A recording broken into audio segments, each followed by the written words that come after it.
After countless hours of playing competitive games and failing at most of them, I finally put that genre aside and decided to explore a game that I thought that I would never ever try in my life is trying out Dark Souls. And keep in mind, I had never played any of the series before and I'm completely playing this game blind. So anything that I do in this game, I'm just figuring it out as I go. Like honestly, I don't know anything at all about what Dark Souls is being all about. I always thought playing this game would be too boring for me because every time I see clips of it, I thought it was just dodging, rolling and killing NPC. I thought it was not fun. It's not rewarding, but this game proved me so many wrong on so many levels. So I wanted to try out something new, explore the kind of game I usually avoid, and see what all the hype was all about. Plus, competitive gaming takes too much time and grinding, so I figure now's my chance to try something different. I had no idea what's coming next. So I noticed that the HP in this game, they don't regenerate automatically, and they will stay the same unless you use the healing flask that you carry. I was also using the flask carelessly that when I needed a healing flask on a crucial fight, I end up dying because I used all of it already. And to refill them, you have to rest at a bonfire, which sometimes if you're playing this game for the first time, you don't know where the next one will be at. And I'm afraid to die when I made progress because I don't want to start over from my last resting point, especially if you're doing a boss fight or have explored parts that has a lot of enemies, and honestly, it pisses me off when thing does happen to me.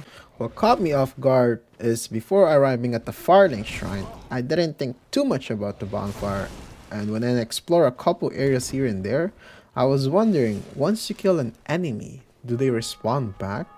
Or is it like there's a time limit before they would spawn again? Or is it like similar to Breath of the Wild where there's a blood moon and they would respawn again? So I was thinking maybe there's something like that. And to my surprise, resting at bonfire does the trick. You rest at the bonfire, they respawn again, and when I first saw them, I was like, shit, damn, here we go again. Gotta kill these enemies again type shit, you know? My first encounter with the boss is pretty funny. I opened the door thinking it was just going to be another area, but I had a suspicious that it was going to be a boss fight. Cause I mean, the area is a bit bigger. I'm boxed in. There's no way out. And I didn't know what the blood stain was. I thought it was just a guide or something. I didn't think it was maybe like an illusion where maybe other people died or what they felt on their first run on this game. I'm not entirely sure when I first saw it, to be honest. And I didn't think that I was going to fight a boss in the first few minutes of the game. And boom! The boss appeared. It shocked me, but I was like, shit. I'm still new to the mechanics, so I didn't really know what I was doing. I stayed inside this pillar thinking that I could examine or like see what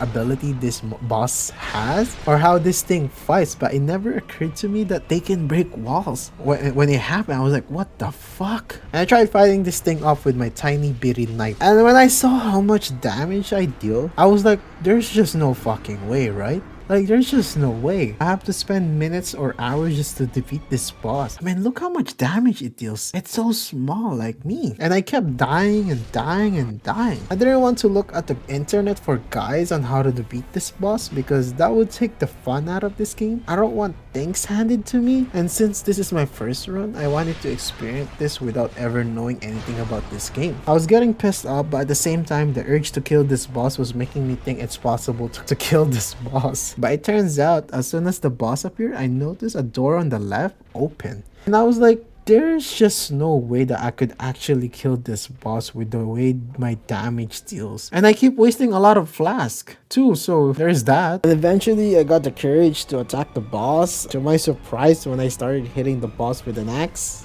I actually made an expression. Bam. Oh! What's up with my damage? I did, oh, what the fuck? I did a lot of damage, what the fuck? And at the end, I finally beat the first boss. It was a good experience.